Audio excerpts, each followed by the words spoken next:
نحمده ونصلي ونسلم على رسوله الكريم أما بعد فأعوذ بالله من الشيطان الرجيم بسم الله الرحمن الرحيم سل بني إسرائيل كم آتيناهم من آية بينة ومن يبدل نعمة الله من بعد ما جاءته فإن الله شديد العقاب صدق اللہ العظیم۔ دوسرے سپارے کے آخری نصف میں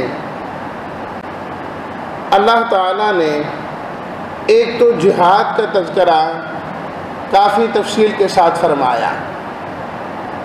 یہ جو پہلا رکوع ہم پڑھنے لگے ہیں اس کے اندر بھی اللہ تعالیٰ نے مختلف طریقوں سے جہاد کی ترغیب دی ہے کہ ایمان والوں کو چاہیے کہ وہ جہاد کرتے رہیں۔ اس کی ایک وجہ یہ ہے کہ دنیا کے اندر اللہ کی نعمتوں کو بدلنے والے موجود ہیں، دین میں گڑبڑ کرنے والے موجود ہیں۔ جب جہاد ہوگا تو اس کے ذریعے سے ان کی روک تھام ہو سکے گی۔ دوسری آیت میں پھر فرمایا زُيِّنَ لِلَّذِينَ كَفَرُوا الْحَيَاةُ الدُّنْيَا، کہ جو کافر ہیں ان کے لیے تو بس دنیا کی زندگی ہی سب کچھ ہے۔ ایمان والوں سے ٹھٹھا کرتے ہیں، مذاق اڑاتے ہیں، انہیں حقیر سمجھتے ہیں، جبکہ ایمان والے قیامت کے دن ان سے بلند و بالا ہوں گے، ان کا مقام بہت بلند ہوگا۔ تو اگر جہاد نہ ہوا تو وہ تو ایمان والوں پر دن بدن چڑھتے ہی رہیں گے اور ایمان والوں کو کمزور کریں گے۔ تیسری ترغیب 213 نمبر آیت میں کہ ان کفار نے ان انسانوں کی وحدانیت کو ختم کر دیا کہ اللہ تعالیٰ نے سب لوگوں کو مسلمان بنایا اور جو بھی پیدا ہوتا ہے وہ فطرت اسلام پر پیدا ہوتا ہے، لیکن دین کے اندر اختلاف پیدا کرنا، گڑبڑ پیدا کرانا، فرمایا یہ ان لوگوں کا کام ہے۔ اور اصل میں یہ اہل کتاب ہی زیادہ تر فرمایا کہ گڑبڑ کرتے ہیں۔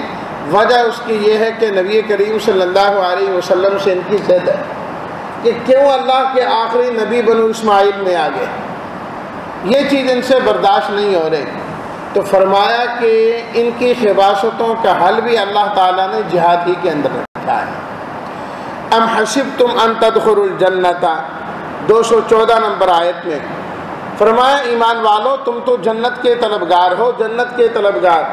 تو جنت ویسے تو نہیں ملتی نا، جنت کے لیے کچھ محنت تو کرنا پڑتی ہے، کچھ نہ کچھ تو برداشت کرنا پڑے گا۔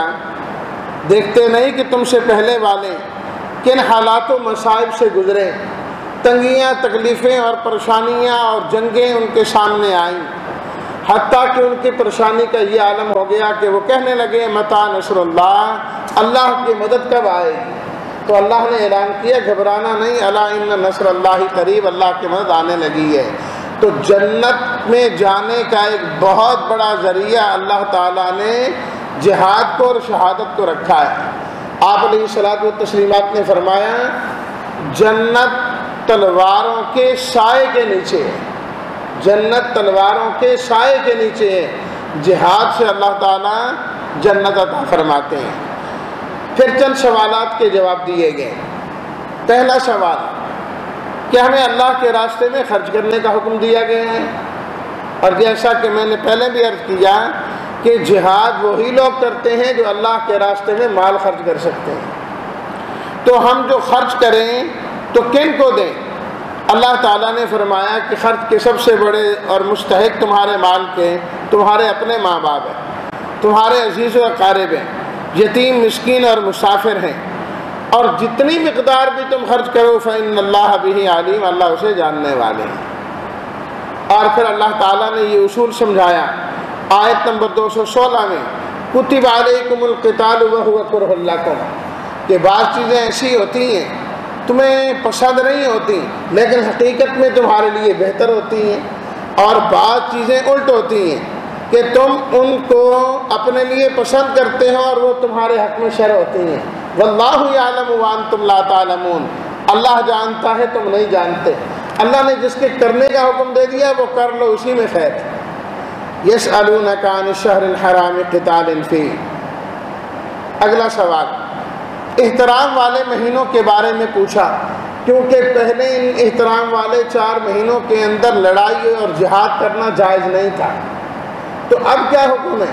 فرمایا کہ احترام تو ان مہینوں کا اب بھی ہونا چاہیے، لڑائی نہ کی جائے، لیکن اگر کفار لڑائی کریں تو ہم تمہیں اجازت دیتے ہیں کہ تم ان کے خلاف لڑو، اس واسطے کہ جب وہ احترام نہیں کر رہے، اتنے بڑے بڑے گناہ کرتے ہیں، اللہ کے راستے سے روکتے ہیں، انکار کرتے ہیں، مسجد الحرام سے روکتے ہیں، مسجد الحرام کے جو مستحق ہیں ان کو وہاں سے نکالتے ہیں، فتنہ کرتے ہیں، تو ان تمام چیزوں کی وجہ سے تمہیں اجازت دی گئی ہے کہ تم جہاد کے اندر حصہ لو۔ ان الذین آمنوا، جنہوں نے ایمان اختیار کیا، اللہ کے راستے میں ہجرت کی اور جہاد کیا، اولئک یرجون رحمت اللہ، فرمایا یہ اللہ کی رحمت کے امیدوار ہیں، انہیں امیدوار رہنا چاہیے کہ اللہ اپنی رحمتیں ضرور عطا فرمائیں گے۔ پھر سوال ہوا شراب و جوئے کے بارے میں۔ اللہ تعالیٰ نے فرمایا کہ ان کے اندر اگرچہ بظاہر کچھ نفع بھی ہے، وقتی طور پر فائدہ بھی ہو جاتا ہے، شراب سے قوت آتی ہے، جوئے سے پیسہ آتا ہے، لیکن ان کا جو گناہ ہے ان کے نفع سے بہت زیادہ ہے، ان کے اندر گناہ زیادہ پایا جاتا ہے۔ تو عقل مندی اور دانش مندی یہ ہے کہ انسان اس چیز سے بچے جس سے انسان کو نقصان ہوتا ہے۔ وَيَسْأَلُونَكَ مَاذَا يُنْفِقُونَ۔ اگلا سوال کہ خرچ کریں تو کتنا خرچ کریں؟ اللہ تعالیٰ نے فرمایا قُلِ الْعَفْوَ، تم اپنی جائز ضروریات کو پورا کرو، اس کے علاوہ جو بچے اسے اللہ کے راستے میں خرچ کر دیا کرو۔ وَيَسْأَلُونَكَ عَنِ الْيَتَامَى، 220 یتیموں کے بارے میں پوچھتے ہیں کہ ہم ان کا کیا کریں؟ آیا ان کا مال بالکل الگ تھلگ رکھیں یا اپنے مال کے ساتھ مکس کریں؟ فرمایا کہ جس کے اندر یتیم کا فائدہ زیادہ ہو وہ کام کیا جائے، وہ کام کرنا ہے جس میں یتیم کا فائدہ ہے، اور اللہ کو پتہ ہے جو یتیم کی کفالت کرنے والا ہے کون اپنا فائدہ ڈھونڈتا ہے اور کون یتیم کا فائدہ ڈھونڈتا ہے، اللہ تعالیٰ اس چیز کو جو ہے وہ جاننے والے ہیں۔ پھر حکم دیا کبھی اے ایمان والو مشرکہ عورتوں سے نکاح نہ کرنا، اور اسی طریقے سے اپنی عورتیں مشرک مردوں کو نہ دینا۔ اللہ کے ہاں ایمان والا مرد اور ایمان والی عورت ہی ہر لحاظ سے بہتر ہے۔ یسألونک عن المحیض، 222 فرمایا حیض کے بارے میں پوچھتے ہیں، عورت کے جو خاص ایام ہیں ان کے بارے میں کیا حکم ہے؟ فرمایا یہ اگرچہ تمہاری بیوی ہیں لیکن ان دنوں میں تم ان کے پاس نہ جایا کرو، اس سے بچا کرو جب تک کہ وہ پاک نہ ہو جائیں، اس کے علاوہ تم ان کے پاس جاؤ، اور جب ان کے پاس جاؤ تو اولاد کی نیت سے جاؤ تاکہ وہ ایسی اولاد ہو جو تمہارے لیے صدقہ جاریہ بھی بنے۔ وَلَا تَجْعَلُوا اللَّهَ عُرْضَةً لِأَيْمَانِكُمْ۔ اب احکامات کا سلسلہ شروع۔ قسم کے بارے میں فرمایا کہ قسم اللہ کا جو نام ہے تم اسے ڈھال نہ بناؤ نیکی کے آگے کہ اللہ کا نام لے کر قسمیں کھاؤ، اللہ کی قسم میں یہ نیکی نہیں کروں گا، اللہ کی قسم یہ نیکی نہیں کروں گا۔ اللہ کا نام اس لیے نہیں، اللہ کا نام تو نیکی کے لیے استعمال کیا کرو کہ اللہ کی قسم میں یہ نیک عمل کروں گا، نہ یہ قسمیں اٹھاؤ کہ میں نہیں کروں گا۔ پھر فرمایا کہ قسم کی 3 قسمیں ہوتی ہیں، ایک ہوتی ہے لغو کہ انسان نے ارادہ نہیں کیا ویسے ہی زبان سے، اور ایک ہے کہ جان بوجھ کے جھوٹی قسم کھائی، اور ایک یہ ہے کہ آئندہ کے لیے وہ قسم کھاتا ہے۔ فرمایا کہ جو جان بوجھ کے جھوٹی قسم کھائے گا اس پر بھی پکڑ ہوگی، اور جو آئندہ کے لیے قسم کھائے کہ میں یہ کام کروں گا اس کو کام وہ کرنا پڑے گا، نہیں کرے گا تو اس کو کفارہ ادا کرنا ہوگا۔ للذین یؤلون من نسائہم، اگر کوئی شخص قسم کھا لے کہ میں 4 مہینے اپنی بیوی کے پاس نہیں جاؤں گا، تو اب یہ قسم تو لازم ہو گئی۔ اب اگر بیوی کے پاس نہیں جائے گا قسم کھا کے تو ایک طلاق واقع ہو جائے گی، اور اگر چلا گیا طلاق تو واقع نہیں ہوگی، قسم اس کی ٹوٹ جائے گی اور اس کو کفارہ دینا پڑے گا۔ والمطلقات یتربصن، 228 فرمایا کہ جن عورتوں کو طلاق ہو جائے تو وہ طلاق کے فوراً بعد آگے نکاح نہیں کر سکتی، 3 حیض اور ماہواریاں ان کو عدت گزارنا ہوگی۔ اگر ان کے پیٹ میں بچہ ہے تو پھر ان کی عدت وضع حمل ہوگی، وہ اپنے پیٹ میں جو بچہ ہے اسے چھپا نہیں سکتی، انہیں واضح طور پر بتا دینا چاہیے جب تک عدت ہے، خاوند کو رجوع کرنے کا اختیار حاصل ہے۔ الطلاق مرتان، فرمایا کہ اللہ تعالیٰ نے کل طلاقیں 3 رکھی ہیں، ایک طلاق، دوسری طلاق۔ جب دوسری طلاق ہو جائے اس وقت تک انسان کو رجوع کرنے کا اختیار ہے، جب تیسری طلاق دے دی تو اب اختیار ختم ہو جاتا ہے، اب کسی صورت میں وہ رجوع نہیں کر سکتا۔ اسی طریقے سے فرمایا کہ جو خلا ہے، اگر مرد نہیں چھوڑنا چاہتا تو عورت کو چاہیے کہ وہ خلا لے لے عدالت سے، عدالت جو ہے وہ اس کو مجبور کرے گی طلاق دینے پر، اور جب خلا کی صورت ہوگی تو بیوی کو کچھ دینا پڑے گا اور اپنا مہر چھوڑنا پڑے گا، جو مہر خاوند نے دیا تھا آگے نہیں دیا تو وہ اس کو چھوڑ دیں، دے دیا تو اس کو واپس کر دیں۔ وَإِذَا طَلَّقْتُمُ النِّسَاءَ فَبَلَغْنَ أَجَلَهُنَّ 231، فرمایا کہ جب عورتوں کو تم طلاق دو اور عدت ان کی گزرنے کے قریب ہو جائیں تو اس کے بعد اگر تم رجوع کرنا چاہتے ہو تو رجوع اس مقصد سے کرو کہ تم نے اس کو بیوی بنا کے رکھنا ہے، یہ نہیں کہ وقتی طور پر تو تم رجوع کر لو، کچھ عرصے بعد دوبارہ طلاق دو اور پھر اسے پریشان کرو، اس پریشانی سے بہتر ہے کہ پھر تم اسے چھوڑ ہی دو۔ رجوع کرنا ہے تو اس نیت سے کرو، اپنے پاس رکھنا ہے۔ وَإِذَا طَلَّقْتُمُ النِّسَاءَ 232، فرمایا کہ جب تم نے طلاق دے دی اور چاہے عدت بھی گزر گئی، اگر ایسی صورت ہے کہ رجوع ہو سکتا ہے، خاوند اور بیوی آپس میں رجوع کرنا چاہیں تو ان کو رجوع کرنے دیا کرو، خواہ درمیان میں رکاوٹ نہ بنا کرو کہ اب عورت والے کہیں اس مرد نے پہلے طلاق دی کیوں، ہم تو اس کا حساب لیں گے اس لیے ہم رجوع نہیں کرنے دیتے۔ فرمایا یہ بات غلط ہے، یہ نہیں ہونا چاہیے۔ جب وہ آپس میں بسنا چاہتے ہیں، اذا تراضوا بینہم بالمعروف، تو تمہیں اس نیکی کے اندر رکاوٹ نہیں ڈالنی چاہیے۔ والوالدات یرضعن اولادہن، بچہ ہو جائے ماں کی ذمہ داری ہے کہ وہ اپنی اولاد کو دودھ پلائیں 2 سال تک، اور جو خرچہ ہوگا وہ باپ کے ذمہ لازم ہوگا، بچے کا بھی اور بچے کی ماں کا بھی، اور اگر کسی وجہ سے ماں دودھ نہیں پلا سکتی کسی اور سے پلوایا جائے تو یہ بھی جائز ہے، خامد نے جو ہے اس کی ادائیگی کرنا ہوگی۔ والذین یتوفون منکم ویذرون ازواجا 234 نمبر آیت، خامد فوت ہو گیا اور بیویاں جو ہے پیچھے رہ گئیں تو ان کو 4 مہینے 10 دن جو ہے وہ عدت گزارنا ہوگی۔ اور آگے آ رہا ہے کہ پہلے حکم تھا 1 سال کا کہ 1 سال ان کو عدت جو ہے وہ گزارنا ہوگی 240 نمبر آیت میں، لیکن وہ آیت پہلے کی ہے اور یہ آیت بعد کی ہے۔ اس میں فرمایا 4 مہینے 10 دن۔ وَلَا جُنَاحَ عَلَيْكُمْ فِي مَا عَرَّضْتُمْ بِهِ مِنْ خِطْبَةِ النِّسَاءِ، فرمایا کہ جب عورتیں عدت گزار رہی ہو تو عدت کے اندر پیغام نکاح نہیں دیا جا سکتا اور نہ نکاح کا اس سے وعدہ لیا جا سکتا ہے، البتہ اتنا ہے کہ اشارتاً کوئی بات کی جا سکتی ہے، نکاح کو پکا کرنا جائز نہیں ہے۔ لا جناح علیکم ان طلقتم النساء 236، فرمایا کہ جب تم عورتوں کو طلاق دو، خاوند و بیوی آپس میں ابھی ملے نہیں ہیں اور مہر بھی مقرر نہیں ہے، تو اب اس عورت کے لیے مہر نہیں ہوگا، لیکن خاوند کو چاہیے کہ کچھ نہ کچھ دے کر اسے رخصت کرے، اور اگر مہر مقرر ہے اور پھر خاوند اور بیوی کی آپس میں ملاقات نہیں ہوئی، طلاق ہو گئی، تو اب خاوند کو آدھا مہر جو ہے وہ دینا پڑے گا، وہ اس کی ذمہ داری میں۔ درمیان میں اللہ تعالیٰ نے اصلاحی امر نماز کا ذکر کیا، حافظوا علی الصلوات، فرمایا یہ تمہارے سارے معاملات تب درست ہوں گے جب کہ تم نماز کی پابندی کرنے والے ہو، اور خاص طور پر عصر کی نماز کی پابندی کرنے والے ہو جاؤ۔ تم نے کسی حال میں نماز کو نہیں چھوڑنا، حتیٰ کہ میدان جہاد کے اندر بھی ہو تو تم نے وہاں پر بھی نماز کو ادا کرنا ہے، نماز کا چھوڑنا تمہارے لیے کسی صورت ٹھیک نہیں۔ جس کی نماز درست ہو گئی اس کا سارا دین درست ہو جاتا ہے۔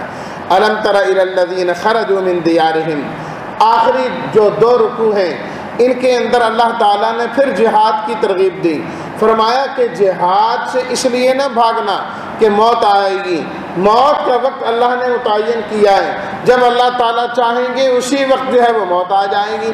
فرمایا دیکھتے نہیں ہزاروں کی تعداد میں لوگ اپنے علاقے کو چھوڑ کر بھاگ نکلے، کہ کہیں ہم یہاں رہ کر مر نہ جائیں۔ جب وہ وہاں سے نکلے تو اللہ تعالیٰ نے فرما دیا موتوا مر جاؤ، سارے کے سارے وہی مر گئے۔ موت سے کون بچ سکتا ہے؟ اگرچہ اللہ نے انہیں دوبارہ زندگی عطا فرمائی تو وَقَاتِلُوا فِي سَبِيلِ اللَّهِ، فرمایا تم بھی اللہ کے راستے میں لڑو، موت سے نہیں گھبرانا، اور جو مال اللہ نے دیا ہے وہ اللہ کے راستے میں خرچ کرو۔ خرچ کرنا کیا؟ یوں سمجھو کہ اللہ کو قرض دے رہے ہو، اللہ دگنا چگنا کر کے تمہیں واپس فرما دیں گے۔ أَلَمْ تَرَ إِلَى الْمَلَإِ مِن بَنِي إِسْرَائِيلَ، آیت نمبر 246 سے آخر تک 251 تک اللہ تعالیٰ نے بنی اسرائیل کا وہ واقعہ بیان کیا کہ جب وہ لوگ جہاد کے لیے تیار ہوئے، پہلے جہاد سے منہ موڑا تو ذلت اور رسوائی کی زندگی گزارنے پر مجبور ہو گئے، ان کے دشمن ان پر غالب آ گئے، یہ بنی اسرائیل مغلوب ہو گئے۔ پھر جہاد کا جذبہ پیدا ہوا، اپنے وقت کے نبی سے انہوں نے کہا کہ ہمارا سردار مقرر کریں، تو انہوں نے حضرت طالوت کو سردار مقرر کر دیا۔ تو پہلے تو اعتراض کرنے لگے کہ ہیں یہ غریب آدمی، ان کے پاس تو کچھ نہیں ہے، کس طرح یہ ہمارے سردار ہو گئے؟ جواب دیا اللہ تعالیٰ جس کو چاہتے ہیں چن لیتے ہیں، اور اللہ تعالیٰ نے ان کو صلاحیتیں عطا کی ہیں جس مقصد کے لیے ان کا انتخاب کرنا ہے، وہ صلاحیتیں اس کے اندر موجود ہیں۔ اور ان کی سرداری کی علامت یہ ہے تابوت سکینہ، جس میں حضرت موسیٰ علیہ الصلوۃ والتسلیمات کا عصا اور ان کے ملبوسات وغیرہ ہیں، کفار اٹھا کر لے گئے، دشمن اٹھا کر لے گئے، وہ واپس آ جائیں گے تمہارے پاس۔ وہ واپس آ گئے، دیکھا جی ان کی علامت ظاہر ہوگی، بالکل ٹھیک ہے۔ وہ لوگ تیار ہو گئے جہاد کے لیے، جب نکلیں تو حکم دیا گیا کہ تمہاری آزمائش ہوگی، پیاس لگی ہوگی، راستے میں نہر آئے گی، تمہارے لیے اجازت نہیں ہے پانی پینے کی سوائے اس کے کہ ایک آدھ چلو بھر لو، جس نے اس سے زیادہ پیا وہ ہمارے ساتھ نہیں جائے گا۔ اکثر نے پانی پی لیا، 360 باقی بچے، جو اس وقت حضرت طالوت کے ساتھ اور اللہ کے نبی کے ساتھ گئے، اور انہوں نے سب سے پہلے تو اللہ تعالیٰ سے امیدیں باندھی اور اللہ سے دعائیں کی، یا اللہ آپ ہی مدد کرنے والے ہیں۔ اور دعا کے بعد جب جو انہوں نے جہاد شروع کیا تو اللہ تعالیٰ نے ان کو کامیابی دی، دشمن شکست خوردہ ہو گیا۔ حضرت داؤد نے ان کے سردار جالوت کو جو ہے وہ قتل کر دیا، پھر اللہ نے حضرت داؤد کو سرداری بھی عطا فرما دی اور نبوت بھی عطا فرما دی۔ فرمایا جہاد وہ چیز ہے جس کے ذریعے اللہ فساد کو ختم کرتے ہیں، جہاد رحمت کا ذریعہ ہے، اللہ اس کے ذریعے فضل فرمایا کرتے ہیں۔ اور پھر بالکل آخری آیت میں فرمایا تلک آیات اللہ نتلوہا علیک بالحق، فرمایا یہ جو کچھ بیان کیا گیا یہ اللہ کی آیات ہیں، اللہ نے پڑھ کر سنائی ہیں، یہ آپ کے نبی ہونے کی علامت اور نشانی ہے کہ یہ سالہ صدیوں پہلے کا واقعہ اور آپ نے حرف پہ حرف صحیح بتلا دیا، تو یہ وحی کے ذریعے سے بتایا وَإِنَّكَ لَمِنَ الْمُرْسَلِينَ، تو آپ پیغمبروں میں سے ہیں، تو آپ کی رسالت کو ثابت کیا۔ اللہ نے فرمایا کہ جب آپ اللہ کے سچے پیغمبر ہیں تو انہی کی اتباع اور پیروی میں اللہ نے کامیابی رکھی ہے۔ اللہ تعالی ہم سب کو قرآن مجید کے صحیح فہم نصیب فرمائے اور اپنے رسول آخری رسول کی اتباع کرنے کی اللہ ہم سب کو توفیق عطا فرمائے۔ وآخر دعوانا ان الحمد للہ رب العالمین۔